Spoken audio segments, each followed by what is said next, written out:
ඒකයි. එහෙම කියනකොට ලේසි. කතා කරන භාෂාවෙන් තමයි ඉතින් කියන්නේ මම කියන කාට කිව්වත් කතා කරන භාෂාව ඒකෙන් කියන්නේ කියලා වැඩක් නැහැ. ඔව් ඒකට තේරෙනවා. එහෙමයි.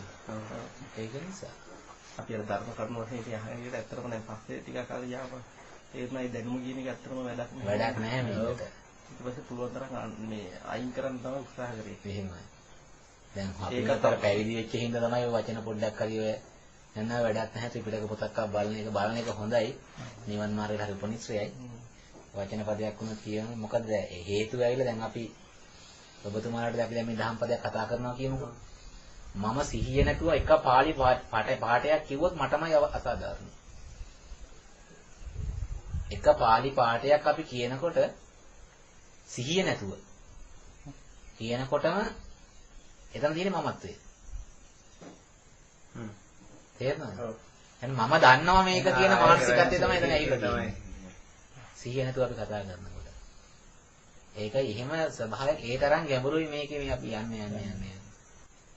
ඒ සෝනසේ මම ප්‍රශ්නයක් තිබ්බේ අර සංකාර දුක්ඛ මේ දුක්ඛ පරිණාම දුක්ඛ කියන එකේ. ඔව්. සංකා ඔය තුනම එක තැනකදී වහන්සේ කියන එක තැනකදී දෙනමයි කියන්නේ.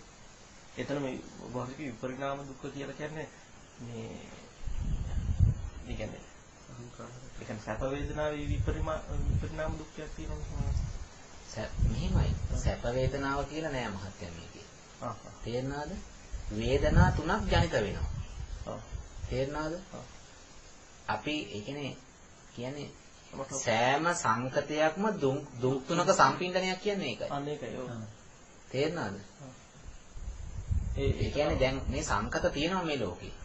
ඒ සංකත කියලා කියන්නේ හැදිලා ඉවර වෙච්ච එකක් යනද කොහොමද තමයි සංකාර පිටයක් කියන්නේ මේ මොහොතක කරන සංකාරය නෑ හැම සංකාරයකම ඔය තුන නෑ අපි දැන් මෙහෙම ගන්නකෝ සංකතයක් කියලා ගත්තට පස්සේ සංකත කියලා කියන්නේ මිනිසා විසින් නිර්මාණය කරපුවා. තේරුණාද? මිනිසා විසින් නිර්මාණය කරපුවාට තමයි සංකත කියන්නේ. මේ ලෝකෙ කිසිම දෙයක් ඉබේ හටගත්ත දේවල් නැහැ. දැන් කියන්න පුළුවන් දැන් මේ ගහකොළ ඉතින් අපි හැදුවේ නෑනේ කියලා. තේරෙනවද මේ ගල් ගෙඩි අපි හැදුවේ නැහැනේ කියලා කියන්න පුළුවන්. නැහැ කිව්වට වැඩක් නැහැ. හැදුවේ නැහැ කියලා වැඩක් නැහැ. සකසලා තියෙන මිනිස්සයම. කොහොමද කියලා හිතෙන්නේ නැද්ද පොඩ්ඩක්? මනසේ නිර්මාණයක් විදිහට මේ අග්ගඤ්ඤ සූත්‍රයේ විග්‍රහ කරන්නේ මේක ජලගෝලයක්. බලන්න අහන්න තිබිච්ච තෘෂ්ණාව නිසා තමයි මේ සියල්ල හැදුනේ. ජලගෝලයක් හටගත්තෙත් ආකාශචාරීව බ්‍රහ්මචාරී ඒ කියන්නේ ප්‍රීතිය ආහාර කරගනිමින් ආකාශචාරීව ඉන්නකොට බලන්න මොනවද දන්නේ නැහැ තිබුණේ මේක බලන්න. හතර වටේ ඇවිදපුගේ ප්‍රතිඵල තමයි ජලගෝලය නිර්මාණය වුනේ. ඒකයි. එතන මේ සියල්ල නිර්මාණය වෙලා තියෙන්නේ මිනිස් ක්‍රියාකාරකම් මගින්. තේරෙනවද? එතකොට ඒකෙන් නිර්මාණය වෙච්ච දේවල් සංකත. තේරෙනවද? ඒ සංකතයක් මුල් කරලා තව තවත් අපි ක්‍රියාත්මක කරනවා. තේරෙනවද? ඒ සංකතයක් මුල් කරලා අපි තවත් දෙයක් නිර්මාණය කරනවා. ඒ වැඩ පිළිවෙලට කියන සංකාරයි කියලා. ඒ සංකාර කරන මොහොතට අර අපි කිව්වා කියලා හැම වෙලාවෙම දුක් දැන් පිළීමක් දුක 10ක් ගෙන්නක් කියනවා සමහරවිට. ඔව්. ඒක ඇත්තටම දුක්ඛයක් මේ දැන් ඒක ඇත්තටම අපිට පේන ප්‍රඥාවෙන් නේද? ඔව්. ඒතර ප්‍රඥාවෙන් පේන එකද ওই දුක්ඛයි කියලා කියන්නේ. දැන් නැත්තම් ඔව් නෑ දුක ඇවිල්ලා දැනෙන එක. ඕනෑම කෙනෙකුට දුක දැනෙනවා. ඔව් දුක අපිට හැම වෙලාවෙම දැනෙන්නේ නෑනේ. දුක හැම වෙලාවෙම දැනෙන්නේ නෑනේ. අන්න හරි. තේරුණාද? දුක දැනෙන්නේ නැහැ. යම් කිසි ක්‍රියාවක් මුල් කරලා මානසිකත්වයේ තුලින් අපි ක්‍රියාත්මක වෙන දුකකට. ඔව්. අන්න ඒක තමයි දුක්ඛ කියන්නේ. ඒක මානසිකයි. දුක්ඛ දුක්ඛේ මානසිකයි. දුක්ඛ දුක්ඛේ මානසිකයි. තේරුණාද? ඔව්. දැන් මෙහෙම ගන්න පුළුවන් ඔබතුමාලට. දැන් ඕන කෙනෙකුට කියන්න පුළුවන්. දැනුම තියෙන කෙනාට ඕන දෙයක් කියන්න පුළුවන්. දැන් ඕකේ පටිච්චසමුප්පාද දැන් එක තැනක තියෙනවා. දැන් පිටකෝපදේශي හරි නිත්‍ය ප්‍රකරණේ හරි තමයි පිටකෝපදේශي වෙන්න ඕනේ. ඒකේ විග්‍රහ කරලා තියෙනවා. දැන් බුදු පියාණන් වහන්සේ සතර සතිපට්ඨානයෙන් අයින් කරන්න කියනවනේ තැනක. මොකද අයින් කරන්න කියන්නේ? කායේ කායානුපස්සේ විහෙරති ආතාපි සම්පජානෝ සතිමා විනේය ලෝකේ අවිජ්ජා දෝමනස. එහෙනම් සතර සතිපට්ඨානයෙන් අයින් කරන්න කියන්නේ ඇයි? මොකද්ද අයින් කරන්න කියන්නේ? අවිජ්ජා දෝමනස. අවිජ්ජා දෝමනස කියන්නේ දස අකුසලයේ මොකද්ද කියලා අහුවොත් අවිජ්ජා ව්‍යාපාද. ඒතර ව්‍යාපාද කියන්නේ දෝමනස කිව්වේ. දැන් මේ ඔබතුමා අර ප්‍රශ්නේ තමයි මම ඉන්නේ. තේරුණාද? ඔව් අභිඥා ව්‍යාපාද කියලා තමයි දස අකුසලේ තියෙන්නේ. හැබැයි සතර සතිපට්ඨානෙන් අයින් කරන්න කියන්නේ අභිඥා දෝමනස. අභිජ්ජා දෝමනස්ස. ඇයි මෙහෙම කරන්න කියන්නේ? තේරෙන්නේ නැහැ නේද? ඔව් ඒක. එතකොට ව්‍යාපාද කියන්නේ ඇයි?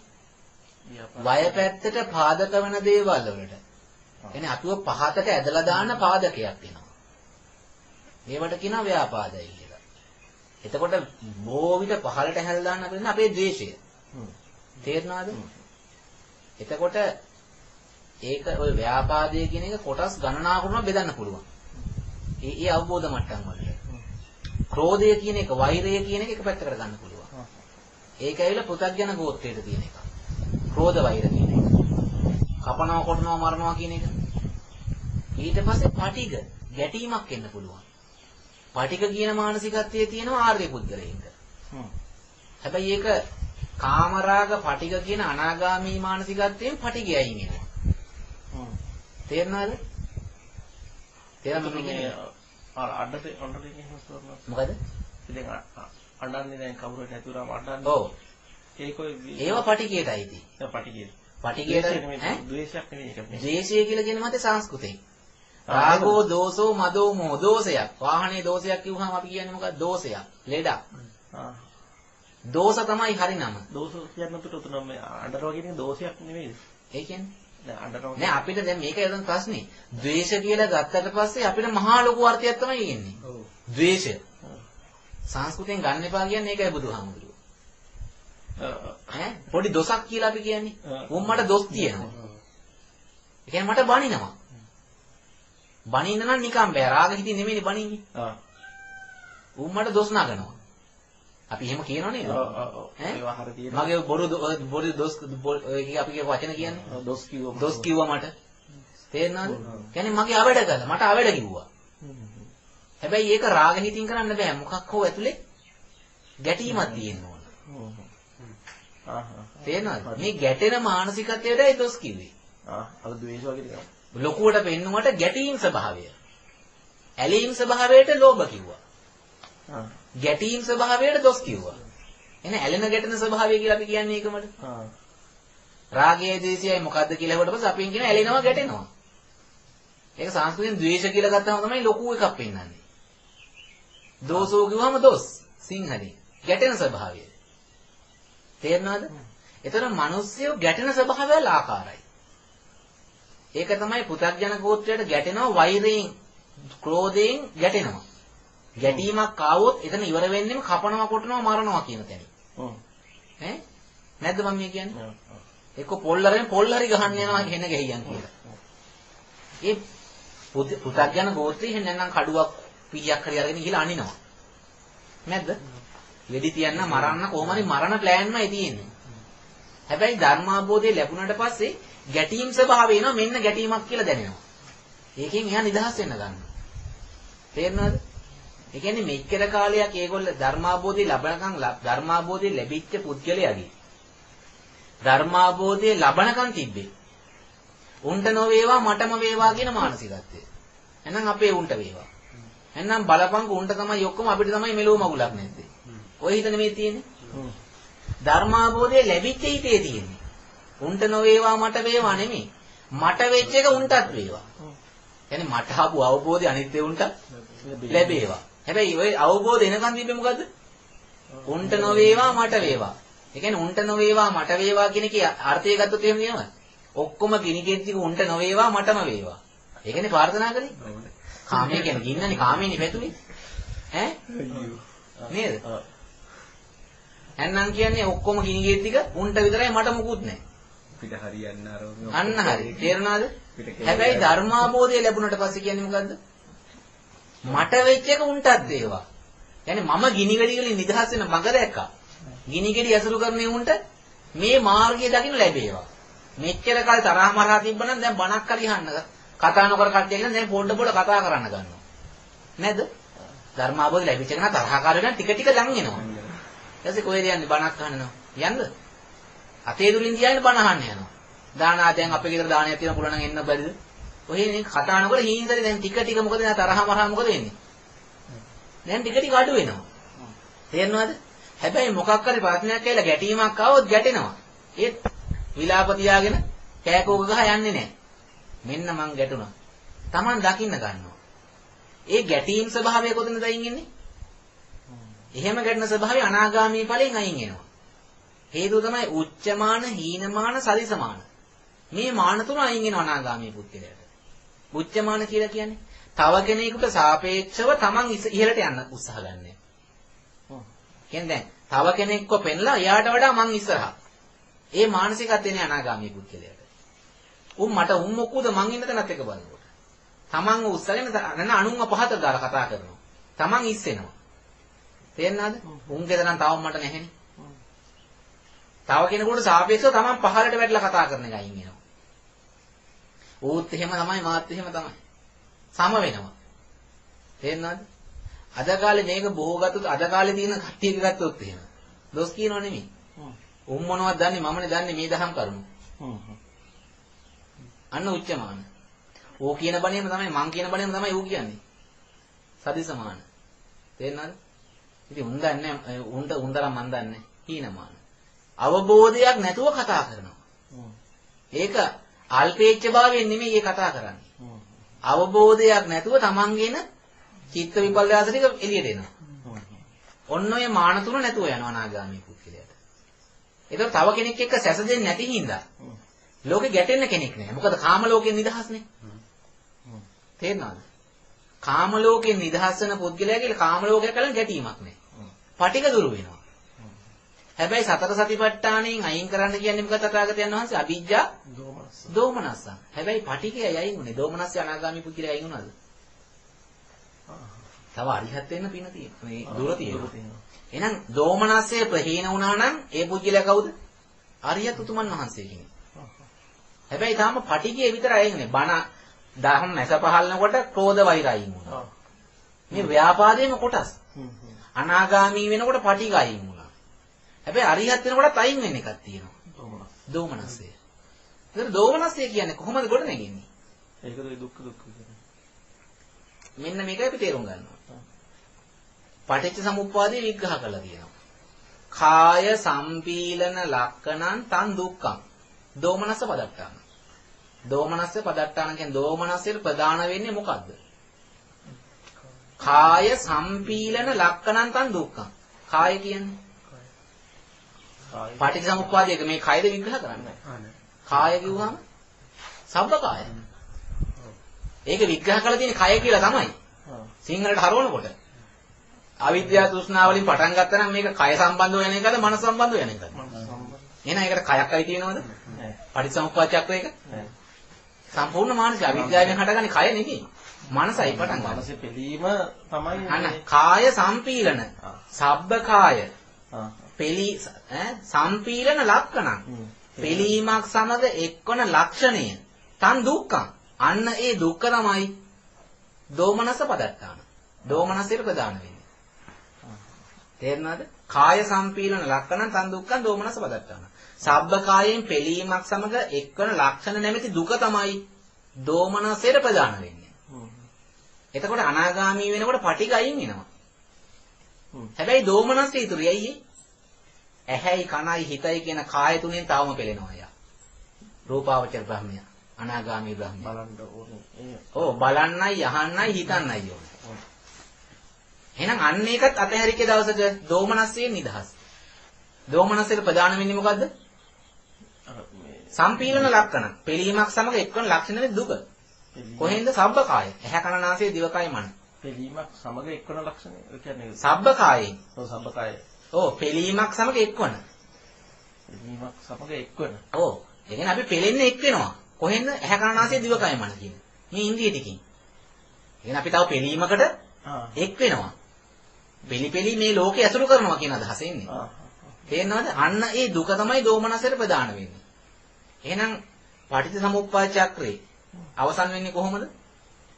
ජරා ව්‍යාධි මරණ ශෝක පරිදේව දුක් දෝමනස්. දුක්ඛ දෝමනස. ඔන්න දෝමනස ඉවරලා ආයි උපායාස තියෙනවා. තේරෙනවද? දෝමනසයක් කියන්නේ දැන් මොකද්ද? පටිච්චසමුප්පාද චක්‍රේ? පිළීමක් සමග එක්වන ලක්ෂණය. තේරෙන මේ පිළිවෙන්නේ ජරා ව්‍යාධි ජාතියකටපත් වෙනවා. ජරා ව්‍යාධි මරණ වලටපත් වෙනවා. ශෝක පරිදේව දුක්ඛ දෝමනස්ස. මෙතෙන්ට ඇවිල්ලා. අර පිළීමස්ස නේද ආය උපායාස. ආය ආයාස කරලා ආසන්නේ ඉන්නවා. කොහේද ඊළඟ චක්‍රය ආය අවිද්‍යාව සංකාර තණ්හා උපාදාන භව ජාති. ආයි පටිසම චක්‍රයකට. මෙහෙම වැඩ ඒ කියන්නේ මෙහෙම process එකක් තියෙන්නේ. මම දන්නේ නැහැ කිව්වට තේරෙනවද කියලා මම මේ කියන්නේ ඒක. තේරුණාද? මෙන්න මේ වැඩ කොටස ගත්තට පස්සේ එහෙනම් මේ දෝමනස්සය කියන එකට මුල් වෙන්නේ මොකද්ද? පිළීම කියන එක තමයි මුල් වෙන්නේ. දෝමනස්සයක් ගොඩ නැගෙන්නේ කොතනින්ද? පිළීමක් තුලින් තමයි දෝමනස්සය ගොඩ නැගෙන්නේ. තේරෙනවද මම මේ කියන්නේ ඒක? පිළීම ගොඩ නැගෙන්නේ කොහෙන්ද? සබ්බකාය. තේරෙනවද මම මේ කියන්නේ ඒක?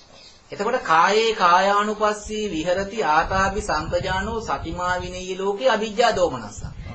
අරිහත්ත්වයට පත් වෙන මොකද්ද කරන්නයි කියන්නේ? අවිජ්ජා දෝමනස්ස දුරු කරන එක. තේරෙනවද? කායේ කායානුපස්සී විහෙරති. දැන් මේ ආනාපාන දැන් මේක කියන කතාව මේ හන්දනයක් කොහරි ඔයගොල්ලෝ ලින්ක් කරගන්න ඕනේ මේක. ආනාපාන සතිය විග්‍රහ කළා සතර සතිපට්ඨාන විග්‍රහ කළා තියෙන්නේ. කාය වේදනා චිත්ත ධම්ම ආකාර හතර. දැන් ආනාපාන සතිය විග්‍රහ කරලා තියෙනවා. පස්සම් බයං කාය සංකාරං අස්ස සිස්සාමි සික්කති පස්ස සිස්සාමි ඉති. තේරුණාද? එතකොට පස්සම් බයං කාය සංකාරං කිව්වට පස්සේ කාය සංකාර කියන්නේ මොකටද? ඇහැ කන නාසය දිවකය කියන මේ පහෙන් පංචකාමී ඇසුරු කරන එකේ. තේරෙනවද මම කියන්නේ? එහෙනම් මේ සබ්බකාය කියලා එහෙනම් එන කොටස එන්නේ කොහෙද? කායානුපස්සී විහෙර. තේරෙනවද? එහෙනම් මේ සබ්බකාය කියලා තමයි මෙන්න පහක් තියෙනවා. මේ පහෙනුත් මොකක්ද දුරු කරන්න ඕනේ? අවිජ්ජා දෝමනසය දුරු කරන්න. තේරෙනවද? ඊට පස්සේ වේදනාවෙනුත් එනවා. පීති පටිසංවේදී අසදිසාම පෑ සුඛ පටිසංවේදී අසදිසාමීති සික්කති එහෙමත් ඇවිල්ලා. අභිප්‍රමෝදයන් චිත්තං කියලා චිත්තානුපස්සනාවත් ඇවිල්ලා. අනිත්‍යානුපස්සී විරාග නිව පටිනිස්සග්ගානුපස්සී කියලා. අසදිසාමීති සික්කති පස්සසිස්සාමීති සික්කති. ඇසුරු කල යුත්තක් තියෙනවා මේ ඔක්කොගෙම පාකල යුත්තකුත් තියෙනවා. තේරෙනවද? එහෙනම් මේ සතර සතිපට්ඨානෙන්න බුදු පියාණන් වහන්සේ දේශනා කරන්නේ මොකද්ද? අවිජ්ජා දෝමනස්සය දුරු කරන්න කියන්නේ. තේරෙනවද මම මේ කියන එක? ඒතර කාය වේදනා චිත්ත ධම්ම කියන මේ හතරෙන්ම දෝමනස්සය නම් දුරු කරන්න කියලා තියෙනවා. දෝමනස්සය ගොඩ නැගෙන්නේ කොතනද? අර තේරෙන ලක්ෂණයක් එක්ක. ඕ සබ්බකාය. සබ්බකාය. තේරෙනවද? සබ්බකාය කියලා ගත්තට පස්සේ බුදු පියාණන් වහන්සේ ආයතන විග්‍රහ කළානේ. ඔව්. ඇහැ කන නාසය දිවකය මන රූප ශබ්ද ගන්ධ රස පහස සිතුවිලි සබ්බකායයි කියලා. ඔව්. තේරෙනවද? එහෙනම් මෙන්න මේ සබ්බකායම තමයි අපි මේ අවිජ්ජා දෝමනස දුරු කරන්න ඕනේ. ඔව්. ඔව්. එතකොට මේ සබ්බකාය නම් අර මම කලින් කතා කළේ ඔව්. දෝමනසට පදට්ටාන වෙනවයි කියලා මම කිව්වා. ඔව්. ඔව්. ඈ? ඒතර මේ පිළීමක් සමග එක්වන ලක්ෂණය තමයි කාය සම්පීලන ලක්ෂණ සංදුක්ඛ දෝමනස. එහෙනම් මේ සබ්බකාය කියලා කියන්නේ ඇහැ කන නාසය දිවකය මන කියන ඉන්ද්‍රිය 6 රූප, ශබ්ද, ගන්ධ, රස, පහස සිතුවිලි එක්ක පිළීමක් සමග එක්වන වැඩ කොටසයි. තේරෙනවද? ඒ මොහොතේ මේ මොහොතේ ඇහෙන් වෙන්න පුළුවන් ඒකත් එක්කම මොන්ඩරෙක් කෑ ගහනවා නම් අන්න මොන්ඩරෙක් කෑ ගහුවා කියලා දෙන්න පුළුවන්. ඔහම අලියෙක් කෑ ගහලා හෝන් එක ගහුවා නම් අන්න අලිය ඇවිල්ලායි කියලා කියන්න පුළුවන්. හැබැයි මේ බලන එක රටාව අනුව තමයි. ඒ වේගය මෙයා ක්‍රියාත්මකයි. මනස කියන එක. තේරෙනවද? එතකොට අපිට මේ දැනගැනීමේ බලාපොරොත්තුව. එහෙම නැත්නම් මේ සබ්බ කායෙන්න පිළීමක් සමග එක්වන ලක්ෂණය කියන. තේරෙනවද? මේ ලක්ෂණ ගොඩක් තියෙන්නේ. අපි සෑම මොහොතකම ඇහැ කන නාසය දිවකය මන කියන ඉන්ද්‍රිය ටික අල්ලාගෙන පිළීම් ලක්ෂණයක තමයි අපි ජීවත් වෙන්නේ. තේරෙනවද? අන්න ඒ පිළීම් ලක්ෂණය මුල් කරලා සෑම මොහොතකම මෙයා ඉන්නේ කොහෙන්ද දන්නේ නැහැ ඉන්නේ. ප්‍රශ්නයක් නැගෙන්නමයි කොයි වෙලාවෙත් ඉන්නේ. තේරෙනවද? දැන් අපි භාවනා කරන වඩනා කියලා හිතමුකෝ. භාවනා කරන වඩලත් මధుරෙක් කනවට එක කරුණොත් සැලියුට් එක ගහනවද නැද්ද? හැබැයි හිත තියෙන්නේ කොහේද? ඇත්තටම භාවනා කරන්න වාඩිනාම භාවනා කරන්න කියලා වාඩි වෙලා හිටියට මధుරෙක් කනවටේ කරනවා මෙහෙම වෙනවනම් භාවනා කරන්න වාඩි වෙලත් බලාපොරොත්තු වෙන්නේ තියෙන්නේ මොකද්ද? මధుරෙක් ආවොත් එළවන බලාපොරොත්තුව. ඒකයි මధుරව එළවන්නේ අපි භාවනාව පැත්තක තියලා. තේරෙනවද? ඒක තේරෙනවද කියන මන් දන්නේ නැහැ. ඒ තරම් සියුම් මේ අපේ තියෙන කෙලෙස් ආසව ධර්ම. එහෙනම් අපේ සමාධියක් මధుරවල කඩන්න පුළුවන් ඒක සමාධියක් නෙමෙයි. මේක සමාධිමානන්ත කියන්නේ ආනන්තරයෙන් තොරව තියෙන සමාධිය. කිසිම දෙයකට කඩන්න බිඳන්න බැරි සමාධියක් බුද්ධ ශාසනයේ සමාධිය. එතකොට අන්න එහෙම එකක් අස්සේ අපි මේ සෑම මොහොතකම අපි බලාපොරොත්තුෙන් ඉන්නේ. මොන දෙයක ගියත් සෑම මොහොතකම පිළීම් ස්වභාවයේ ලක්ෂණීය ක්‍රියාත්මකයි. කොහෙන්ද? ඇහෙන්, කනෙන්, නාසයෙන්, දිවෙන්, කයෙන්, මනෙන්. ඒ ලක්ෂණය තමයි හැම මොහොතකම ක්‍රියාත්මක වෙනවා. ඒක මුල් කරලා ඊට එන අරමුණ මොකද්ද? ඒ අරමුණට ආවෙනික කාය මොකද්ද? ඒ කායෙන් ඒක අපි නිරන්තරයෙන් ඇසුරු කරනවා. ඒක සෑම මොහොතකම. ඇහැයි, කනයි, නාසයයි, දිවයි, කයයි කියන මේ පහම ඕෆ් වුණා. මනස තේරෙනවද? මනෝ ධම්මකායත් එක්කයි තියෙන්නේ. එයා ඒකත් එක්ක ක්‍රියාත්මක වෙනවා. එයත් එක්ක අපිට ඔබතුමාලා භාවනා කරන්න කියලා වාඩි වෙන්න. ඇත්තටම භාවනා කරනවා කියලා කරන්නේ කාට හරි දැන් මේ අද ගිහිල්ලා ඔක භාවනා කරනවා කියලා වාඩිනා නම් අද අහගත්ත මේ ටික ඔක්කොම මෙනෙහි කරනවා. තාම තමන්ගේ ඉන්නවනේ යාළුවන්ට මෙන්න මේ කියනවා. මෙන්න මෙහෙමයි. හිතෙන් කාව හරි මවාගත්ත උට බණ කිව්වා. එක්ක කලින් දැනගත් එකක් එක මේක සංසන්දනය කරනවා. භාවනා කරනවා කියලා කරන්නේ ওই වැඩ. ඕක නෙමෙයි භාවනාව බුද්ධ ශාසනය. තේරෙනවද? නැත්නම් ඔය නිරුක්ති හොයන්න පුළුවන්. කොහොමද මේ හැදිලා තියෙන්නේ? හැද්ද කිව්ව හරිද?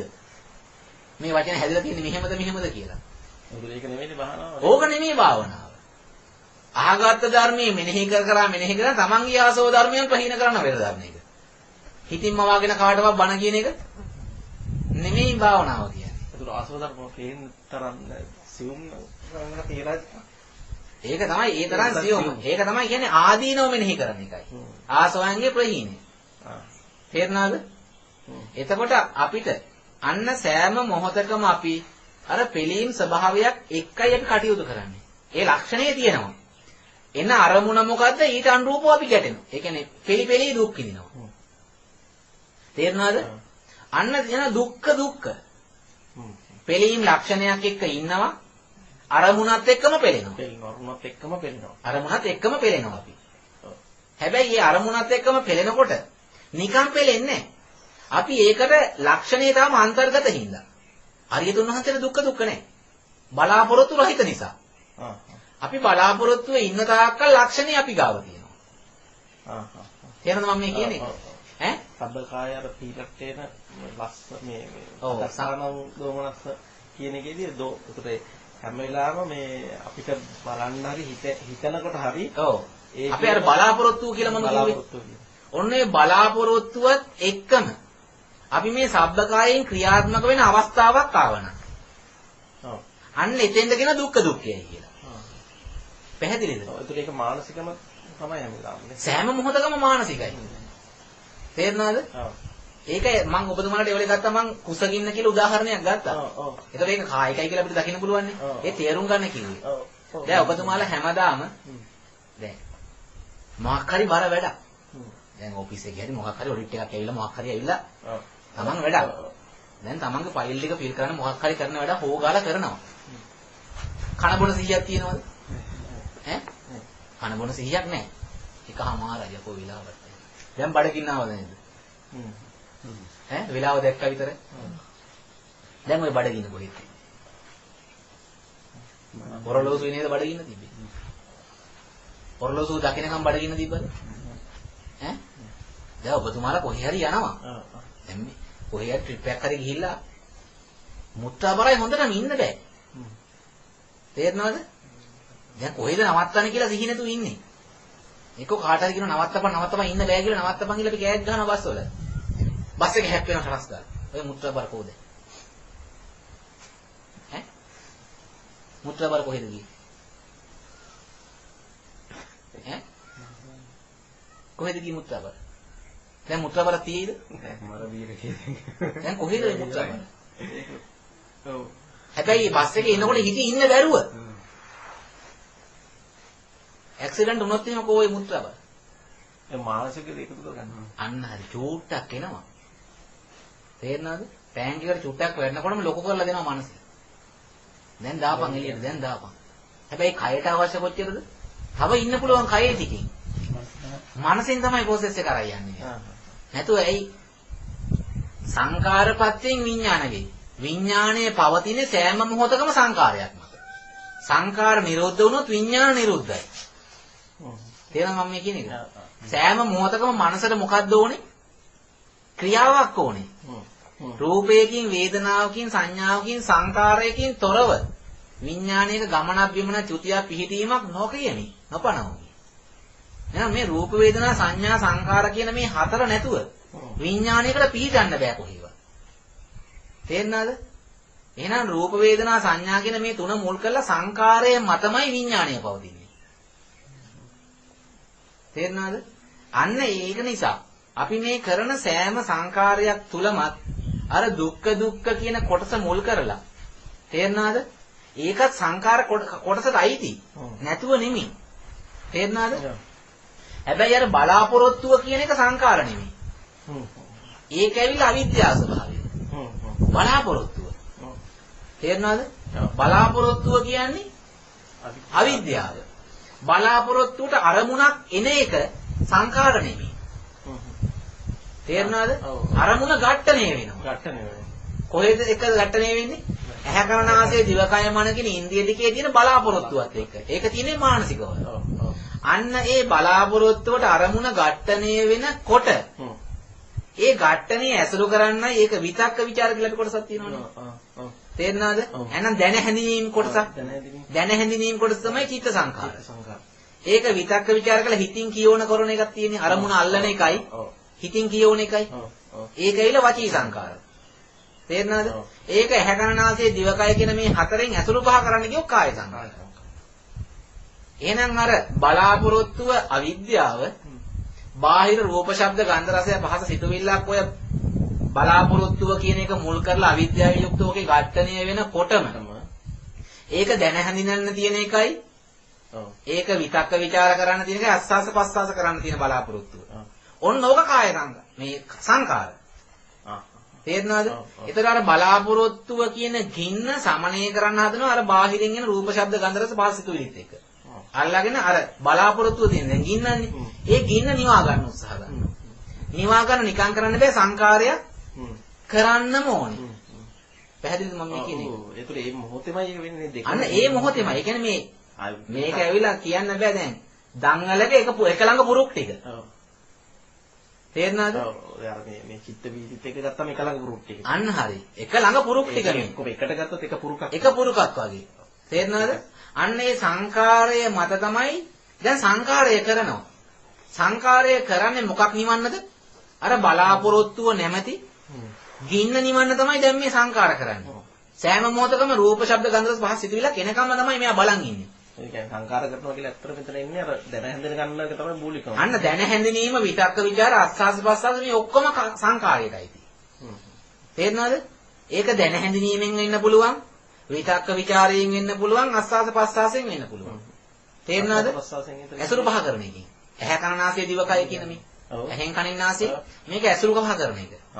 يعني බලන අහන විදින කොටස. ඇසුරු විදීම විතරයි දෙක තමයි. අස්වාසයෙන් ඉගරන්නේ. අන්න හරි. තේරෙනවද? ඇයි ඒක එහෙම අනිත් පැත්තට පහ කරනවනේ. එහෙනම් ඔක්කොම එක ගොඩට ගන්න බෑනේ. තේරෙනවද? ඒ කියන්නේ දැන් මේක මේ විටින් විටේන එකක් නෙමෙයිනේ. ඇහැට එකක් එන්න කලින් එයා ඉන්නේ කන එකක් එක්ක.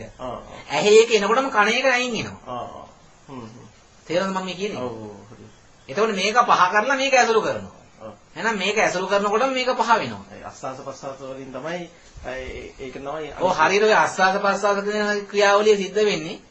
ඉර නගිනකොට ආලෝකය එනකොට මඳුර අයින් එන්නේ. ඔන්න ඕ වගේ. දෙක එකට වෙන සිද්ධාන්තයක් මෙතන තියෙනවා.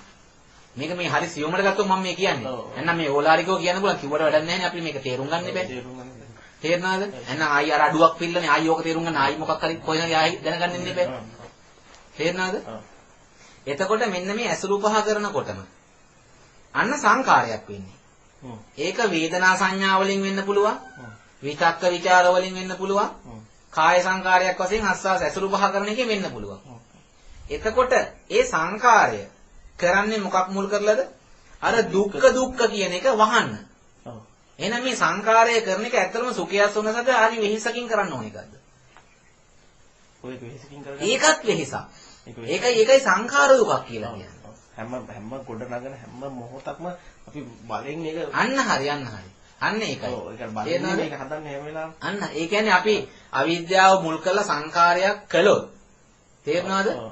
ඒ සංඛාරය අනිවාර්යයෙන්ම ජරා ව්‍යාධි මරණ කියන જાතියක්මයි ගොඩනගන්නේ. ඒ ධර්මතාවලින් යුක්ත જાතියක්. ඒ જાතියක් ගොඩනැගුවොත් ශෝක පරිදේව දුක් දුම්නස් උපායාසමයි ලැබෙන්නේ. තේරෙනවද? අපි යම් කිසි දෙයක් ගොඩනගන සංඛාරයක් කළොත් ජරා ව්‍යාධි මරණ කියන ධර්මතාවලින් යුක්ත જાතියක් ගොඩනගන්නමයි සංඛාර කරන්නේ. සංඛාර කරන්නේ. හරි. පැහැදිලිද මම මේ කියන එක? එතකොට මේ ජරා ව්‍යාධි මරණ කියන ධර්මතාවලින් යුක්ත නම් ශෝක පරිදේව දුක් දුම්නස් උපායාසමයි එතෙන්ට ආවේනික වෙච්ච දුක් ටික. ඒ අර දුක්ඛ දුක්ඛේ උතර දෝමනස්සේ කියන අන්න හරි. තේරුණාද? එතකොට ඒක මං කියන්නේ දැන් තවම ඒක එතෙන්ට එන්න තව ඉස්සරහට තව එක වැඩක් තියෙනවා. එතකොට අපි අර දුක්ඛ දුක්ඛේ ගොඩනගන සංකාරයක් කරනකොට අපේ මනසට ජනිත වෙනවා සුඛ වේදනාවක්. ඔව්. තේරුණාද? සුඛ වේදනාවක් ජනිත වෙනකොටම හැබැයි ආයි අර දුක්ඛ දුක්ඛය කියන දුක්ඛඳ නැවත නැවත ඇසුරු කරවන්න බලාපොරොත්තු කන්දක් දීලා තමයි යා සුඛ වේදනාවක් දෙන්නේ. මුලින් වගේ ගින්නක් ඉතුරු කරලා ගින්නක් නෙමෙයි එක ගින්නක් නිවන්න යනකොට ආයි ඒක ඇසුරු කරන්න ගිනි කන්දක් තියලා තමයි යා යන්නේ. මම කියන එක පැහැදිලිද දන්නේ? අර මම උදාහරණයක් අත එක දවසක් Facebook බැලුවොත් එහෙම. Facebook බලන එක අඩු වෙනවද වැඩි වෙනවද? කොච්චර කාලයකටද වැඩි වෙන්නේ? ඒකෙන් එන එක මතක ශක්තියක්. ඔව්. ඒක හිතන්න. කොච්චර කාලයකට වැඩි කරලාද යන්නේ? කියන්න බෑනේ. අපි Facebook යනවනම් යන්න ඕනේ උඩ ඉඳලා පහළට යනවද පහළ ඉඳ ඒ කියන්නේ යට යන්න ඕනද උඩට යන්න ඕනද? Facebook යනකොට යටටයි. ඒකට අපි යන්නේ කොහෙටද? අපි යන්නේත් යටටමයි. තේරුණාද? පැහැදිලිද මම මේ කියන එක? Facebook කියන්නේ යන්න ඕනේ යටට. ඒකට අපි යන්නේත් යටටමයි. ඒකවල හිතා ගන්න පුළුවන් දැන් ඔය නිකන් කියමු උදාහරණයක්. අපි කොච්චර යටට වැටෙනවද කියලා. තේරුණාද? අන්න ඒ වගේ අපි එකක් ඇසුරු කළොත් ඇසුරු කරන මානසිකත්ව කන්දක් ගොඩ ගහලා තමයි එයා සුඛ වේදනාවක් දෙන්නේ. අන්න විපරිණාම දුක්ඛ. තේරුණාද? අපිට දුක් පීඩා දෙමින් එයා වෙනස් වෙලා යන සුඛ වේදනාවක් දීලා. දුක් පීඩා කන්දක් නැවත ඉස්මතු කරමින් සුඛ වේදනාවක් ජනිත කරලා එයා දුක් කඳ දිරේ. ඔය විපරිණාම දුක්ඛය ස්වාමීන් වහන්සේ ප්‍රඥාවෙන් තමයි ඔක දැනගන්නේ නේ. ඒක තමයි මේක මේ දුක්ඛන තමයි බුදු පියාණන් වහන්සේ දේශනා කරන්නේ ප්‍රඥා. නැත්නම් අපි හිතන විපරිණාම දුක්ඛය උතන ගත්තොත් එහෙනම් ඒක ඕනෑ මිනිස්සෙකුට තේරෙනවා. විපරිණාම වෙනවා ඒක වට පස්සේ. තේරෙනවද? අර දුකක් ගින්නක් ගොඩනගලා තව 1000ක් ගන්න ගින්නක් ගොඩනගලා තමයි මේක මේ වෙලාව යන්නේ කියන එක. ඔව් ඒ කියන්නේ අපි එකක් ඇසුරු කළොත් කෝටි ප්‍රකෝටි ගානක දුක්ඛයක් දීලා තමයි මෙයා සුඛ වේදනාවක් දෙන්නේ කියන අවබෝධය Tamanට එන්න ඕනේ. ඒක තමයි ආර්ය විනය විපරිණාම දුක්ඛයෙන් දකින අවබෝධය. නෑ විතර ආර්ය විනය විපරිණාම දුක්ඛ කියනකොට ඕක මට හිතා ගන්න බැරුව තිබ්බේ. අන්න ඒකයි. විපරිණාම දුක්ඛ. එහෙනම් මේක හැම එකම දතාවයක් කියලා එකක් තියෙනවා. දෙකක් තියෙනවා. එකක් ලෞකිකයි එකක් ලෝකෝත්තරයි. ආනාපාන සතිය කියලා ගත්තත් ලෞකික තියෙනවා ලෝකෝත්තර තියෙනවා. තේරෙනවද? සංඛාර දුක්ඛ සම්බන්ධයෙන් තේරලා තිබෙන්නේ අපි හිතන මොහොතක් ගන්න අර හුස්ම ගන්න එකත් මහ වේසක් හිතන එකත් වේසක් කියන ස්වභාවය ගැන යම් කිසි මේකක් තිබු විපරිණාම කියන එක බොහොම හරියට. ඔව් ඒකයි. අන්න එහෙම අපි තේරුම් ගන්න ඕනේ. එතකොට ආපහු කොතනකවත් අපි හිර වෙන්නේ. දැන් හැබැයි මන් දන්නේ දකින්න පුළුවන් වේද කියලා. තේරෙනවද? ඒකයි කියන්නේ දිට්ඨි විපරීතය පහ වෙනවයි කියලා. ආයි අර ක්‍රියාවලි කරන්න පුළුවන්. හැබැයි එයාගේ දෘෂ්ටියක් නෑ මේක හරි කියලා ලෝකයක් අල්ලන්න යන්නේ නෑ. මේ කොතන කළත් මේක වැරදි එකක්. අවබෝධයේ මදිකම නිසා තවම ඇසුරු කරනවා. ඒතුළු සමහරවිට දැන් ඕක අපි දුක්ඛ දුක්ඛයක් එන ඒ ලක්ෂණයක් එක්ක අපි ඇවිල්ලා සංකාර දුක්ඛයක් කරලා සැප වේදනාවක් කියන එකනේ අපි සැප වේදනාවක් කියලා දුක්ඛන්දක් ගොඩ ගහලා විපරිණාම වෙලා යන එකනේ. ඔව්. කතාවේ ඒතුළු දුක් වේදනාවක් වෙන අවස්ථාවක් අපි උකට ගත්තොත් ඒ කියන්නේ අපි සැප වේදනාවක් කියලා ගත්ත සාමාන්‍ය වේදනාවයිතිකේ දුක් වේදනාවක් කියන එකට උක දැන් මෙහෙම එතන දුක් වේදනාවක් ආවත් අපි තියෙන්නේ ඔව්. දැන් අපි කියමුකෝ දැන් අපිට යම් කිසි දැන් අපේ ගෙදර ඉන්න මොකෙක් නැති වුණා කියමුකෝ. ඔව්. නැති වුණාට පස්සේ අන්න ඒත් ආවේ අර දුක්ඛ තමයි. ඔව්. දුක්ඛ දුක්ඛය කියන දුක්ඛ තමයි. එයා ඒ කායික වශයෙන් දුකක් නෙමෙයි එතන අපි විඳින්නේ. ඔව්. නෑ මං කියන්නේ. ඒක තමයි. අපි කියන්නේ අත කැපෙන එකක් හරි. ඔව්. කැපෙන එකක් කියමුකෝ. ඔව්. එතකොට දැන් මේ කැපුම් ලක්ෂණයක් වුණා මේක අපි සංකාර කළා කියමුකෝ. ඔව්. මේ සංකාර කරනකොට මේ කැපීම සම්බන්ධව ඔව්. මේකට අපි මොකක් හරි ප්‍රතිකර්මයක් යොදනවනේ සංකාර කරන ප්‍රතිකර්මයන්නේ. ඔව්. ඔව්. ප්‍රතිකර්මයේ යොදනකොට එයා එතනින් සතුරු සිතක් තමයි ඇති වෙන්නේ. හම්මෝ ඇතියන්තම් මේක පොඩ්ඩක් දාගත්තා. ඒ කියන්නේ අත මෙතනින් කපන්න උනොත් එහෙම. යකෝ මෙතනින් කපලා හරි මම බේරුණා. තේරෙනවද මම මේ කියන්නේ? ඒ කියන්නේ සෑම මොහොතකම එයා Tamanට යෙදෙන එකෙන් එයා තෘප්තිමත් වෙනවා. ඉතිරි ටික ගැන සතුටු වෙනවා. අන්න හරි ඉතිරි ටික ගැන සතුටු වෙනවා. තේරෙනවද? හැබැයි එයා දකින්නේ මේ ඉතිරි ටික ගැන හරි සතුටු වුණාට ආපහු එයාට මේ දුක්ඛඳ වැඩි කරලායි මේ සතුටුසිතක් ආවේ කියලා එයා දකින්නේ. එයාට විවිධ පැතිකඩ වලින් මේ සතුටුසිත ඇති කරනවා. තේරෙනවද?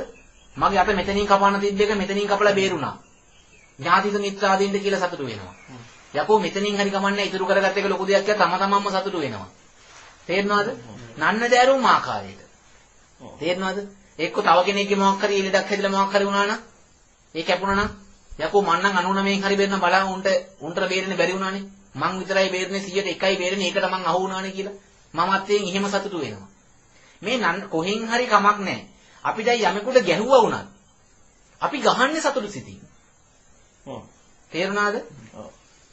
එහෙම ස්වභාවයක්. අපි බේරෙන අංශු මාත්‍රයක් තියෙනවද? ඒ බේරෙන අංශු මාත්‍රයේ මුල් කළ සතුටු සිතක් ඇති වෙනවා. ඒ සතුටු සිත ඇවිල්ලා ආපහු ඒ චූට්ට උනාට අපිට සතුටු සිත දුන්නා උනාට ආපහු වර මහා පිළීම් කන්දක් මුල් කරලමයි මෙතෙන්ට අපිට දෙන්නේ. ඒ හේතුව ඇවිල්ලා මේ කය මුල් කරලා තව තවත් ජීවත් වෙලා මේ කටයුත්ත කරන්න හරි. ඒක මුල් කරලා දැන හැඳිනීම් කොටසක් කරගන්න හරි. දැන හැඳිනීම් කොටසක් වුණාට පස්සේ ඔතනට එහෙම තේරෙන්නේ නැතුව ඇති මම මෙහෙම කියන්නම්. දැන් අපිට මේ අපි කරන වැඩ කොටසෙන් නන්න දෑරුම් ආකාරයට ඒ අවස්ථාව එන්න පුළුවන්. එතකොට මේ අවස්ථාවල තමයි දැන් අපිට මොකක් හරි කැපීමක් වෙලා මෙහෙම මොකක් හරි අවස්ථාවක් කියමුකෝ දැන්. ඒකේ වේදනාවක් ආව කියමුකෝ. අපි මේ වේදනාව මුල් කරලා තව කාට හරි කියන්න උත්සාහ ගන්නවා. ඔය වේදනාව මාත් ඉදලා තියෙනවා. ඒතර මමත්වයේ තුලින් තමයි. මම තමයි ෆෝම් වෙන්නේ හැමතැනම. තේරුණාද? එහෙම පැතිකඩක් එතන එනවා. කොතන කියන්නේ මේ සතුටුසිත කියන එක. ඒක සම්මත මෙහෙම වටේ. ඔව් කියන්නේ. ගහනමයි කියලා අපි කවුරු එක්කනේ. ඔව්. ගහනකොට ඒ ගහන මාත්‍රය තියෙනවා. ඔව්.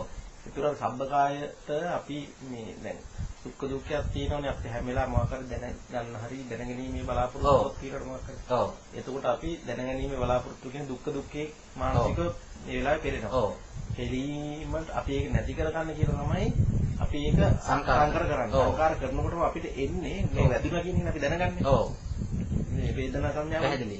ඒතර වේදනා සංඥාව දැනගන්නකොට ඒක ජනිත වෙන්නේ අපිට දුක් වේදනාවක් ජනිත වෙන්නේ. ඔව් දුක් වේදනාවක්. ඒතර විතර විපරිණාමය මේ දුක්ඛය කියලා අපි ආර්යවිනී ගන්න කතා කරන්නේ කොහොමද එතන? දැන් එතන දුක් වේදනාවක් කියන්නේ ආර්ය විනී ඒ දුක් තුන මහත්ය ලෝකේ ක්‍රියාත්මක වෙන වටපිටාව. ඒක දකින්න ක්‍රියාපටිපාටිය තමයි ආර්ය විනී ප්‍රඥාව කියලා කියන්නේ. ඔව්. තේරෙනවද? දුක්ඛ සංඛාර දුක්ඛ විනාම දුක්ඛ දකින්න එක. ඔව්. එතකොට මේ සැප වේදනාවක් දීලා තව සැප වේදනාවක් තුලින් තව දුක්ඛන්දක් ගොඩ ගහන එක. තේරුණාද? ඔව්. ඇවිල්ලා විපරිණාම දුක්ඛය තමයි විග්‍රහ වෙන්නේ. තේරුණාද? එතකොට ඒක විග්‍රහ වෙනකොට ආර්ය විනී. ඔය දුක් වේදනාව හටගන්නේ බුදුවරේ. පිය රූපං සාත රූපං ඉත්තේ සාතන්නා උප්පජ්ජමානා උප්පජ්ජති කියන මේ දුක්ඛ සමුදය ක්‍රියාවලට අනුරූපවයි. ඔව් අහන්න. තේරෙනවද? ඒතර තණ්හාවක් එතන හටගන්න මේ ඔව් පොඩ්ඩක් ඉන්නකෝ මම මේ කියන්නේ. තේරෙනවද? එතකොට මේ අපි ඇසුරු කරන මේ සංකතවල සම්පින්දනේ දුක් වේදනාව දාලා තියෙන දුක් වේදනාවට. මේ දුක්ඛ දුක්ඛයට. උපේක්ෂා වේදනාව සංඛාර දුක්ඛයට. සුඛ වේදනාව තමයි විපරිණාම දුක්ඛයට. මේ වේදනා තුන බෙදිලා තියෙන විදිහ. පැහැදිලිද මම මේ කියන එක? ඈ? ඔව්. එතකොට ආපහු එතකොට දැන් අර ප්‍රිය ස්වභාවයේ මధుර ස්වභාවයේ මත දුක්ඛ දුක්ඛය ගොඩ නැගෙනවා. අප්‍රිය මధుර ස්වභාවයේ මත දුක්ඛ දුක්ඛය ගොඩ නැගෙනවා. ඔව්. තේරුණාද? ප්‍රිය මధుර වේවා අප්‍රිය මధుර වේවා. අරක මුලින් ඒ දෙකෙන්ම මොකද්ද වෙන්නේ? දුක්ඛ දුක්ඛය තමයි ගොඩ නැගෙන්නේ. ඔව් හරියට. පැහැදිලිද මම මේ කියන එක? විපරිණාම ස්වභාවයට කොයි වෙලාවෙත් සුඛ වේදනාවම තමයි වෙන්නේ විපරිණාම දුක්ඛයට. කීප එක පැහැදිලි නෑ ඔබ තමයි. නෑ සුඛ වේදනාවට විපරිණාම දුක්ඛේ හරියට ඒක අබ්බහද අර දුක් වේදනාවට දුක්ඛ දුක්ඛේ දාලා තියෙන්නේ දුක් වේදනාවට. ඒක තමයි දුක්ඛ දුක්ඛ කියන පැත්තට තමයි දුක් වේදනාව විග්‍රහ වෙන්නේ. ඔව්. සංඛාර දුක්ඛයට තමයි උපේක්ෂා වේදනාව. ඔව්. ඔව්. විපරිණාම දුක්ඛයට තමයි සුඛ වේදනාව. ඔව් හරි. එතකොට දුක්ඛ දුක්ඛය ඇවිල්ලා ප්‍රිය ස්වභාවයේ මధుර ස්වභාවයෙන් ඉන්නත් පුළුවන්. දුක්ඛ දුක්ඛේ ප්‍රිය ස්වභාවයෙන් ඉන්නත් අප්‍රිය මధుර ස්වභාවයෙන් ඉන්නත් පුළුවන්. ඔව්. තේරුණාද? ඔව්. එතකොට ප්‍රිය ස්වභාවයෙන් ආවත් මధుර ස්වභාවයෙන් ආවත්. ඔව්. ඒක දුක්ඛ දුක්ඛයමයි. ඔව් දුක්ඛ දුක්ඛය. තේරුණාද? එතකොට එතන පිළීම් ස්වභාවයක් කියලා ගන්න හේතුව මම කියන්නද? ඔව්. දැන් ඔබතුමාට අනේ මට ඇත්නම් කියලා හිතෙනකොට ඔබතුමාට ඇවිල්ලා තියෙන ඇත්තම සතුටක් ඇවිල්ලාද පිළීමක් ඇවිල්ලාද? පිළීමක්. උන් මට දුන්නා. ගේමක් දුන්නා. සතුටක් ආවද මානසික පිළීමක් ආවද? එහෙනම් දුකක් කියන්නේ මානසික පිළීමක්. ඔබතුමාට සැපාවත් ඇවිල්ලා තියෙන්නේ මානසික පිළීමක්. පිළීමක්. දුකක් ආවත් ඇවිල්ලා තියෙන්නේ මානසික පිළීමක්. එතකොට දැන් ඒතර සැපක් ආවොත් රාගසිතක් ඇවිල්ලා. ඔව් ඔව්. දුකක් ආවොත් ද්වේෂහිතක් ඇවිල්ලා. ඔව්. තේරෙනවද? එතකොට සැප වේදනාව තනියම පිහිටනවද? නෑ රාගය පවතින්නේ මෝහයත් එක්ක. රාග මෝහ. දේශ මෝහ. රාගයට තනියෙන් පවතින්නත් බෑ, ද්වේෂයට තනියෙන් පවතින්නත් බෑ, රාග දේශ තනියම එකට පිහිටන්නේත් නෑ. රාගයයි මෝහයයි දේශයයි මෝහයයි. ඔව් ඔව්. මේ දෙකනේ මෙහිම ක්‍රියාත්මක වෙන්නේ. ඔව් ඔව්. එතකොට ඔබට තුමාට සැප වේදනාවක් එහෙම නැත්නම් රාගයක් ආවා. ඇවිල්ලා තියෙන්නේ මොකද්ද? මානසික පිළීම දුක දාහය ගින්නා. තේරෙනවද?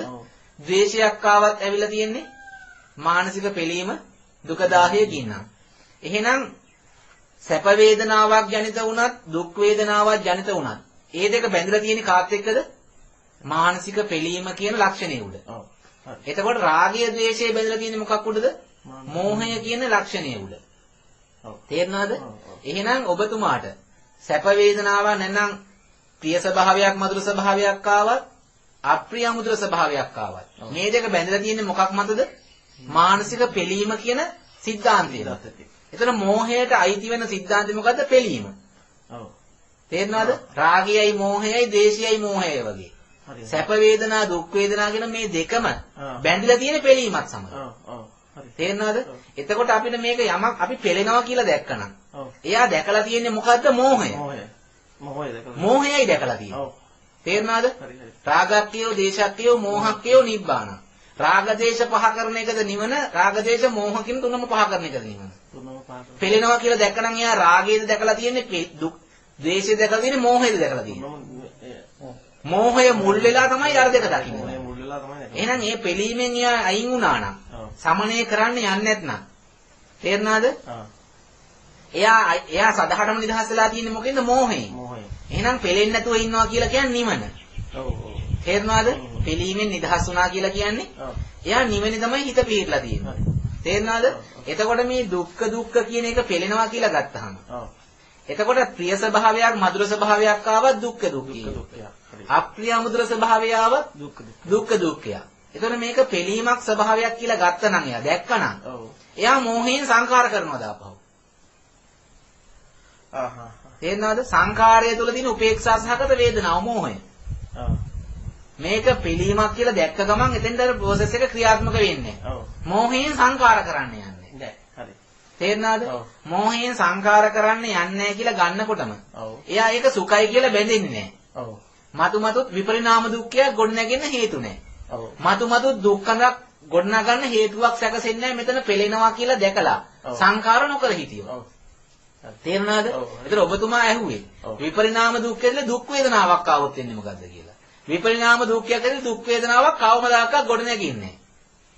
විපරිණාම දුක්ඛයේදී ගොඩනැගෙන්නේ සුඛ වේදනාවක්මයි. තේරුණාද? ඒ කියන්නේ සුඛ වේදනාවක්මයි ගොඩනැගෙන්නේ. සංඛාර දුක්ඛයේදී උපේක්ෂා සහගත වේදනාවෙන්මයි සංඛාර කරන්නේ. ඒක තමයි අතර දුක් වේදනාව කියන මොහොතකට අර විපරිණාම දුක්ඛය කියන එකක් අදාළ නැහැ නේද? නෑ. දුක් වේදනාව තුලත් විපරිණාම දුක්ඛයේ සුඛයක් ගොඩනැගෙන්නේ.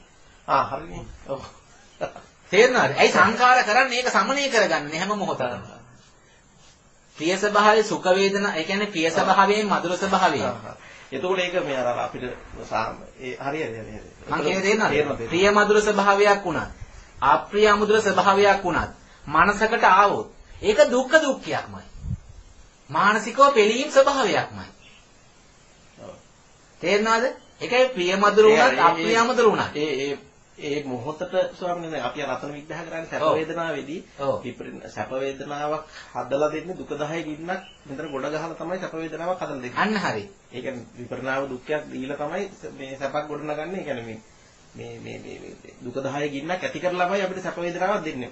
ඔව් දැන් මේ සැප වේදනාවක් එහෙම නෙමෙයි දකින්න ඕනේ. දුක්ඛ දුක්ඛයක් සංඛාර දුක්ඛයක් කරලා සමනය කරනකොට සුඛ වේදනාවක් ජනිත වෙනකොට ඔය ඒතුරු ස්වාමීන් වහන්සේ අපි කාලයක් ගිහිල්ලානේ. කාලයක් ගිහිල්ලා නෑ උතන. මේ ශ්‍රණ මාත්‍රයෙන් වෙන වැඩක්. ඒක දැන් අර මම කිව්වේ දැන් අපිට ගහන එකක්. ඔව්. අපි දැනගන්නකොට අපිට දුක්ඛයක් තියෙනවා අහන බලන දැනගන්න බලාපොරොත්තු ඔව්. තියෙනවා. ඒ බලාපොරොත්තුව දුක් පිළිවින් ඉන්නේ අපි. ඔව්. පිළිවින් ඉන්න වෙලාවට අපි ඕකට සංකාර දුක්ඛයක් කරලා මොකක් හරි දැන මේ හඳුර ගන්නවා. ඔව්. ඒතර වේදනා සංඥා හඳුර ගන්නකොට අපිට එනවා එතන එන්නේ මේ දුක් වේදනාවක් නේ දැනෙන්නේ අපිට මේ කියන්නේ අපි බලාපොරොත්තු වෙච්ච එකක් නෙවෙයි කියන්නේ. ඔව්. ඒ කියන්නේ මේක සුඛයක් විදිහට දැනෙන්නේ නැහැ නේ. දැනෙන්නේ නැහැ හරි. එතකොට එතන විපරිණාම දුක්ඛේ දෙක අතර අපිට දැනෙන එකේ සුඛ වේදනාවේදී අපි ඒක තේරුම් ගන්න මේක අසුරු කරන්න හරි මේක පියයි මధుරයි කියලා ගන්න එතන ගොඩනගෙන තැනම අපි දුකක් 10ක් ගොඩනගලා මේ විපරිණාම වෙලා යනකොට ඔව්. එතකොට මෙතන කොහොමද ඒක සමහරවිට කරන්නේ? දැන් ඔතන අපිට වේදනාවක් ආවත් ඒ වේදනාව හේතු උනේ මොකද්ද? කවුරු හරි ගහපු එකක් කියවුවොත් එතකොට ඒ ගහපු වේදනාව ඒක ඒ වෙලාවෙ දැන් නැති වෙන පුළුවන් ෆයිට් එකක් යනකොට. එතකොට එයාගේ මානසිකත්වයේ තියෙන්නේ කොතනද? අරයත් එක්ක රණ්ඩු වෙන අදහස වෙන්න පුළුවන්. එතකොට මේක වේදනාව දැනෙන්න ගත්ත මොහොතේ පටන් මේ දුක්ඛය සමනය කරන්න. තේරුණාද? එයා නන්නදරුම ආකාරයෙන් සිතින් කයින් වචනෙන් ක්‍රියාත්මක වෙනවා. ඔව් ඒ අපි ක්‍රියාත්මක වෙනකොට අන්න හරි ඒක තමයි. ඒ මාත්‍රයක් පාසා මේක මාත්‍රය මට කියන්නේ තේරුණාද මේ හිත කියන එක ඒ තරම් ප්‍රබලයි. ඔව්. එක්ක එයා ඒක අත ගන්න පුළුවන්. එක්ක Tamanට මේ ගහපු එකාගෙන් පලි ගැනීමේ මානසිකත්වයෙන්. තේරුණාද? මේ වේදනාව සමනය කරන්න හිතන්න කියන්න කරන්න පුළුවන්. තේරුණාද? අපි දැන් කාටද ගැහුවා කියමුකෝ. ගැහුවා වුණත් අපි ගුටි කෑවා කියමුකෝ ගහලා. ඒ ගුටි කාපු වේදනාව යන මමත් දුන්නා උට දෙකක් හොඳ වෙන දෙකක්. යාළුවන්ට කිය අපි කියන්නේ. අපි කොච්චර ගුටි කෑවුණත් අපිත් අතේ හරියේ නෑ දුන්න දෙකක්. ඔව්. තේරුණාද? එහෙම නැත්නම් අර ගැහුවා මම කැපුවේ නෑ. ඈ? එහෙම නැත්නම් අර ගැහුවා මම කැපුවේ නෑ. එහෙම අදහසකින් හරි. ඔව්. තේරුණාද? මෙතන මේ සුඛ කියන එක මහත්තයා දැන් මෙතන ලොකුම ප්‍රශ්නේ ඔබතුමාලට වෙලා තියෙන්නේ. අපි මේ අර සතුරු සිතක් කියලා තමයි අපි හිතන්නේ හැම මොහොතකම. දැන් සුඛ වේදනාව කියලා ගත්තට පස්සේ දැන් සුඛ වේදනාව ජනිත වෙන විදිහ දකින්න ඕනේ. ඔව්. තේරුණාද? දැන් අර අපිට ඒක තේරුම් ගන්න බැරි මේක අර අත ගන්න අපිට ලැබෙන ෆන්. ඔව්. තේරුණාද?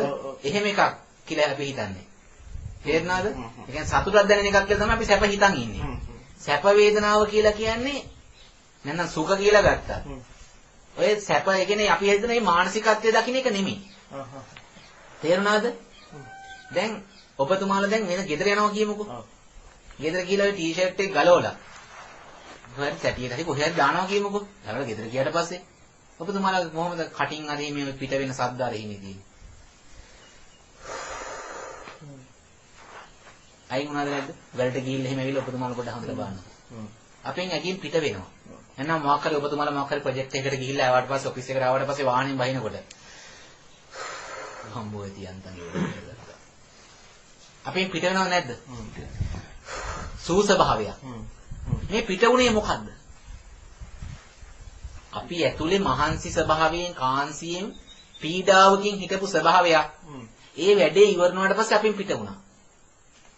නැද්ද? අපි වැඩට ගිහිල්ලා ගෙදර එනකොට වත්තර ඇතුළේ වාහනෙන් බැස්ස හරි බයිකියෙන් බැස්ස හරි ගෙදර ගොඩුණා විතරයි. අද නම් හරි මහන්සි බොන්න වතුරයක් ගේන්න කියනවද නැද්ද? ඈ? ඒක නා ගන්න ඕනේ අද ඉක්මනට. හැබැයි ඊට කලින් මොකද වෙන්නේ? පිට වෙනව නැද්ද? සූ ස්වභාවය. මේ මොකද්ද පිට උනේ අපේ? මේකට තමයි කියන්නේ ගති හඬ කියලා. ශබ්ද නිරුක්ති වලින් තමයි වචන හැදිලා තියෙන්නේ. අපේ ක්‍රියාත්මක වෙන ක්‍රම රටාවට අනුරූප තමයි මේ වචන හැදිලා තියෙන්නේ. අපි සුඛයි කියලා වචන හදනකොට වචනේ හැදිච්ච විදිහ අපි දන්නේ නැහැ. මේ හැදිච්ච විදිහ තමයි පිච්චෙන ස්වභාවයක් අඩු වෙලා ගියා. අපේ තිබ්බ දාහ ස්වභාවය අඩු වුණා, අව වුණා. එහෙනම් කය වෙලා ගියා. සූ ස්වභාවය අව වුණාම සුව වෙනවා. සූ ස්වභාවය කය වුණොත් සුඛයි කියනවා. අපි ඇතුලෙන් පිච්චි හිටපු ස්වභාවය අඩු වුණා. තේරෙනවද මම කියන්නේ? එහෙමයි සුඛයි සුවයි කියලා වචන හැදලා තියෙන්නේ. ඒතර අපිට මේ ගැහුවා වුණා. ඒක මේ මාත්‍රයක් පාසා අපි හිතන කියන ක්‍රම රටාව අනුව. ඒක අපේ මහත්ය ක්‍රමක්‍රමයෙන් අඩු වෙලා යනවා. මේක මේ කැඩිලා කෑරි යන්න පුළුවන්. හැබැයි හිතේ ක්‍රියාත්මක වන වචන වලින් මේ අපේ මේකේ තියෙන වේදනාව මොකද වෙන්නේ? අඩු කරනවා. ඔබතුමා ඇණයක් ගන්නකොට උදාහරණයක් මේක තේරුම් ගන්න මම මේ කියන්නේ. මිටිය වදිනවා ඇගිල්ලට. ඔබතුමා මොකද කරන්නේ? ගත් කරනම ඇගිල්ල. ගසන නැත්නම් කටේ දාගත්ත ගත්ත ගම. වේදනාව අඩු වුණාද නැද්ද? ඈ? කොහේ වේදනාවද අඩු නැහැ? ඇගිල්ලේ වේදනාවද හිතේ වේදනාවද? ඈ? ඒකට සොලියුෂන් එකක් දෙන්න. මොකක්ද අඩු වුනේ මොන වේදනාවද? ඇගිල්ලට මිටිපාරක් වැදුනොත් එහෙම දාකට තක්කලා කටේ නේ. ඇගිල්ලේ වේදනාව අඩු වුණාද? හිතේ වේදනාව අඩු වුණාද? කටේ දාගත්තා. ඈ? මොන වේදනාවද අඩු වුනේ? හිතේ වේදනාව තමයි. හිතේ වේදනාව. හැබැයි ඇගිල්ලේ වේදනාව එහෙම්මමයි. එතකොට දැන් මේ අපිට මේ ගහන පාරක් කයේ වේදනාව නෙමෙයි මේකේ මේ දෙන්නේ. හිතේම හටගන්න වේදනාව තමයි අඩු කරන්නේ. ආයි මේක ඇල්ලුවොත් වේදනාව තියෙනවා. වේදනාව අල්ලන පාරට මොකක් හෝ ආකාරයකින් හිතේ වේදනාව අඩු වෙනවා. මං කියන එක පැහැදිලිද කියන්නේ මන් දන්නේ නැහැ. ඔව් නෑ මට ඒ වහන්සේ කියන එක පැහැදිලි. ඔව්. මට පැහැදිලි කරනවා සර් අපි එකක මාත්‍රයකට වහන්සේ විග්‍රහ කරන්නේ ඔව්. සැපේනකොට ඔව්. සැපක් ඉන්නේ විපරිණාම දුක්ඛයෙන් කියලා වහන්සේගේ විපරිණාම දුක්ඛය එහෙමයි. කියන්නේ දුකක් 10ක් දින්නක් ගොඩනගලා තමයි සැපක් දෙන්නේ අපිට කියලා. ඔව්. ඒකට ඇත්තට වෙන යථාර්ථය අන්න හරි. එන්නේ නෑ එළියට. ඔව්. ප්‍රඥාවෙන් බැලුවොත් මේක පේනවා. ඔව්. ඒක හරි සුඛ වේදනාවක් අපිට බාහිරින් බැලුවම කෙනෙක්ට පේන අවස්ථාවට ඒක වහන්සේ කියන එක හරියි. ඔව්. මට හිතෙන්නේ දැන් අර දුක් වේදනාවක් එන වෙලාවට ඔය දැන් අපි මේ මාත්‍රේ පයින්නේ නෑනේ නේ. ඔව්. මම කියන්නේ අර වහන්සේ විග්‍රහ කරේ ඒ මොහොතටනේ. ඔව්. එහෙමයි මහත්තයා. ඒතර අර දුක් වේදනාවක් එන එක එනකොට අපි මේ මොහොත පැනලා මේකට ප්‍රතිකාර කරන එක ගැන කතා කරනවානේ. ඔව්. ඒතර ඔය සංකාර දුක්ඛ විපරිණාම දුක්ඛ ඒ මොහොතෙන් බැලලා ප්‍රතිකාරයකට යන්නේ නැතුව එතනම විග්‍රහ කරගන්න බැරිද කියලා. එතන විග්‍රහ කරනවා කියන්නේ මහත්තයා මේකයි. දැන් අපි සංඛාර කරනකොට අපි ගත්තන් දැන් ඒක අර අඳුර ගන්නව දැන හඳුනා ගන්න එකයි. විතක්ක ਵਿਚාර ආස්වාද පස්සාවදී අපි කාය සංකාටත් වෙන එකක් තියෙනවනේ. ඔව්. එතකොට මේ දැන හඳුනා ගන්න ක්‍රියාවලිය අපි සංඛාරේ කරනකොටම ඔව්. එතකොට අර ආපු දුක්ඛ දුක්ඛේ ඔව්. මාත්‍රයක් තමයි අපි මේ දැන හඳුනන්නේ. හා. දැන හඳුනාගත්තට ඒක හිම පවතින්නේ නැහැ. ඔව්. තේරෙනවද? ඔව්. ඒක පවත්වන්න පුළුවන් එකක් නෙමෙයි එක ආකාරයි. ඔව්. හැබැයි ඒකම අපි මාත්‍රයක් පාසා දැන හඳුනා ගන්නවා. ඔව්. තේරෙනවද? ඒක සංකාර දුක්ඛයෙන් කරන්නේ. අන්න ඒක සංඛාර මාත්‍රයක් පාසා කරන්නේ සංකාර දුක්ඛ. සංඛාර දුක්ඛය. ඔව්. එතකොට මේ සංඛාර දුක්ඛය ආයි අනිත් පැත්තට වෙනකොට දැන් ඔබතුමා හිතන්නේ මේ සුඛ වේදනාවක් ජනිත වෙන්නේ කොහොමද කියලා. දැන් සුඛ වේදනාව ජනිත වෙන්නේ නැහැ කොහොමද? දැන් මේ දුක් වේදනාව තමයි ජනිත වෙන්නේ. ඔව්. එතන විපරිණාම දුක්ඛය කියලා අපි විග්‍රහ කරගන්නේ මේ කරගත්තොත් අපි ගන්න හැම වෙලාවෙම විපරිණාම දුක්ඛය කියලා ගන්නේ මේ දුක් වේදනාව අඩු වෙලා ගිහිල්ලා මේ යන එක මේ හැබැයි මෙතන මෙහෙම පැත්තක් තියෙනවා. සපයි විදිහට. ඔව්. දැන් මෙතන මෙහෙමනේ මහත්තයා. අපිට දැන් සංඛාරයක් කරනකොට ඔව්. අපි එතන ගන්නකොට අපිට සැප වේදනාවක් දීලා දුක්ඛඳ වැඩි කරන්න පුළුවන්. ඔව්. ඔව්. එතකොට විපරිණාම දුක්ඛයනේ. ඔව් විපරිණාම. එතකොට අපිට එතනින් දැනෙන ස්වභාවයේ සුඛ වේදනාවක් ජනිත වෙන්නේ. විපරිණාම දුක්ඛය තමයි ගොඩ නැගෙන්නේ. ඒ කියන්නේ මතු වේදනා කන්දක් ගොඩ ගන්නවා. එහෙම නැත්නම් ඔය විපරිණාම දුක්ඛය අපිට දැන් මේ සංඛාර කරන්න තේරෙනවද? අපිව පිළීමට පත් කරමින් එයා වෙනසිලා යනවා. කොතන කොයි හරි විපරිණාම දුක්ඛය කියන්නේ. ඔව් ඔව් සැප වේදනාවක් කියන වෙලාවට මොකක්ද කියන්නේ? නෑ. කොයි වෙලාව? දැන් අපි සංඛාර කරන්න ඔව්. අපිට ඒ වේදනාවක් ජනිත වෙන නිසා අපි සංඛාර කරන්නේ. නැත්නම් අපි සංඛාර කරන්නේ නෑනේ. ඔව්. ඒ කියන්නේ අපි මොකක් හෝ සමනය කරන්න උත්සාහ ගන්නෙ. සිතින් කයින් වචනෙන් ඔව් ඔව්. අපි සංඛාර කරන්නේම ඔව් ඔව්. අපිට ඒකෙන් දැනෙන ස්වභාවයක් එනවා. ඒක හරි තමයි. දැන් මම කිව්වේ ඒක ඒතර වහන්සේ කියන්නේ ඒක අපි ඉතින් පස්සේ කරන එකක් ගැනනේ. ඔව්. එතකොට ඒ ස්වභාවයක් එනවනේ. ඒ ස්වභාවය මුල් කරලා අපිට විපරිණාම දුක්ඛය කියන කොට ඒ අපිට ආපු දුක්ඛ ස්වභාවයේ වෙනසක් හට ගන්නවනේ. ඔව් ඔව් ඔව්. ඒ වෙනස ඇවිල්ලා ඔව්. අපි නොසිතන ආකාරයට අපිට දුක් සම්පින්ඩණය ඔව්. වැඩි කරමින් තමයි එයා ඒ වෙනස් වෙලා යන්නේ. නැත්නම් ඔබතුමාට වෙනස් වීමම ආයෙත් අපි සැපක් විදිහට ගන්නකොට ආයෙත් තව අපි හිතනනේ මේක ආයෙ සැපක් කියලා. අන්න හරි. එතකොට මේ අපිට දැන් එතන වෙනස් වෙන ස්වභාවයක් තියෙනවනේ. ඔව් ඔව්. ඔක ලොකු හඳුත් විග්‍රහ කරනවා හොඳට. පරිණාමයේ වෙනයි විපරිණාමයේ වෙනයි. වෙනස් වෙන එක පරිණාමය. ඔව් ඔව්. විපරිණාම කියලා කියන්නේ අපේ කැමැත්තට නැතුව මේ අන්න හරි කැමැත්තට නැතුව කියලා කියන්නේ. හරි. එතකොට අතන දුක් වේදනාව වෙනස් වෙවි යනකොට අපි ඒක සැපයි කියලා ගන්නවනේ. ඔව්. ඒක සැපයි කියලා ගත්තට ඇත්තටම වෙන්නේ දුකක් දුක්ඛඳක් ගොඩ නැගෙන ස්වභාවයයි කියලා. එතකොට ඒ අර්ථයෙන් තමයි අතන අතන විපරිණාමයි කියලා දාන්නේ. ඒක අර මගේ අර්ථයෙන් මම කිව්වේ හරි හරි. මේ පිළීම් කන්දක් වැඩි කරලා. හරි. ඔව්. අපි බලාපොරොත්තු වෙන්නේ ඒකයි. දැන් අනිත්‍ය කියන අර්ථයට දැන් ඔබතුමාලා දකින්න පුළුවන් මේ කැමැත්ත රිෂ්ට වෙන්නේ නැහැ කියලා. අනිත්‍යයි කියනකොට. මට අනිත්‍යයි කියන අර්ථයට මම දකින අර්ථය. දැන් අපේ සෑම මොහොතකම ඉච්ඡාව තියෙන්නේ මොකටද? සතුට සැනසීම සුඛ සොම්නස විඳින්න. කියන්නේ කැමැත්තක් තියෙන සෑම මොහොතකම සතුට සැනසීම සුඛය සොම්නස විඳින්න. ඉච්ඡාව කැමැත්ත තියෙන්නේ. අපි සතුට සැනසීම සුඛය සොයන සෑම අවස්ථාවකම තියෙන්නේ ඇත්තටම සතුට සැනසීම සුඛයද නැත්නම් අන්නේ ඕ පිළීමක්ද? පිළීමක් තමයි. ඉච්ඡා එහෙනම් අපි බලාපොරොත්තු වෙන ඉච්ඡාව නෙමෙයි තියෙන්නේ. තියෙන්නේ පිළීමක්. තේරෙනවද? සතුට සැනසීම නෙමෙයි තියෙන්නේ මොකක්ද තියෙන්නේ? පිළීමක් තියෙන්නේ. ඉච්ඡාව නෙමෙයි තියෙන්නේ අන් එකක්. ඔව්. ඒ කියන්නේ පිළීමක්. අනිච්චයි. ඉච්ඡාව නෙමෙයි තියෙන්නේ අන්නේ වූ එකක් හින්දායි ඉච්ඡාව ඇතුලේ තියෙන්නේ. ඔව්. ඒකයි අනිච්චයි අනිච්චයි කියන්නේ මම. ඔව් ඔව්. එහෙනම් අපේ කැමැත්තට තියෙන එකක් ගැන නෙමෙයි මම කතා කරන්නේ. අපි සැපයි කියන සෑම මොහොතකම තියෙන්නේ ඒක ඇතුලේ මොකද්ද? පිළීම දුක දාහය ගින්නක්මයි. ඉච්ඡාව නෙමෙයි තියෙන්නේ අන්නේ වූ එකක්. ඒ අර්ථෙමයි මං අනිච්චයි කියන්නේ. ඒ දැන් හරි සෝරන. ඒතර ඒකම බලන්න අවසර මොකද සංකාර දුක් කියලා පොඩ්ඩක් විස්තර කරන්න. මේ සංකාර නෙමෙයි උපේක්ෂා වේදනාවට උපේක්ෂා වේදනාවක් කියන දැන හඳුන ගන්න වෙලාවේදී ඔය මේ දුක්ඛ දුක්ඛයි මේ සංකාර දුක්ඛනේ හරියට එතන විපරිණාම දුක්ඛයත් පොඩ්ඩක් දැන් උපේක්ෂා වේදනාවක් කියන වෙලාවක් තියෙනවා නෑ උපේක්ෂා වේදනාවක් කියලා කියන්නේ ඒ දැන් අපිට මේ ඉන්නකොට ඔව් එන්නකොට උපේක්ෂා වේදනාවේදී උතන විපරිණාම දුක්ඛේ අර ඔය දුක 10 ගින්න වැඩිම නම් එක කොහොමද එතන චුට්ටක් බලන්න. ඔව් එතන ඇවිල්ලා මහත්තයා දැන් උපේක්ෂා වේදනාව ඇවිල්ලා හැමෝටම දකින්න පුළුවන් අවස්ථාවක් නෙවෙයි. ඒක අවබෝධයෙන්ම දකින්න ඕනේ. ඒකයි අර මම එක උදාහරණයක් ගත්තේ. මට පාඩුවේ ඉන්නේ නැත්නම් කියලා හිතක් එනවනේ අපිට. ඔව්. ඇලෙන්න ඕනෙත් නැහැ, ගැටෙන්න ඕනෙත් නැහැ. තේරුණාද? ඔව් දැන් මේ මෙහෙමගේ ස්වභාවයක්. දැන් අර අපි දැන් අර අපි කියනනේ ඇසට රූප උපේක්ෂයි කියලා සමනවාස්. ඔව්. දැන් අපි කියමු දැන් මට බලන බලාපොරොත්තු මං ඉන්නේ. ඔව්. බලන බලාපොරොත්තු ඉන්න මොහොතේම මම ඊට පස්සේ මොකක් කරලා බලනවා. ඔව්. සංකාර දුක්ඛයෙන් කරා. ඔව්. ඒක සංකාර දුක්ඛයෙන් කරාම බැලුවට පස්සේ මට ඒක සැපේකුත් නැහැ දුකේකුත් නැහැ මට උපේක්ෂා වේදනාවක් තමයි එතන දැනෙන්නේ. ඔව්. ඒතර එතන අපි විපරිණාම දුක්ඛය කියලා ගන්නෙ මොකද්ද එතන? දැන් මෙහෙමයි උතන.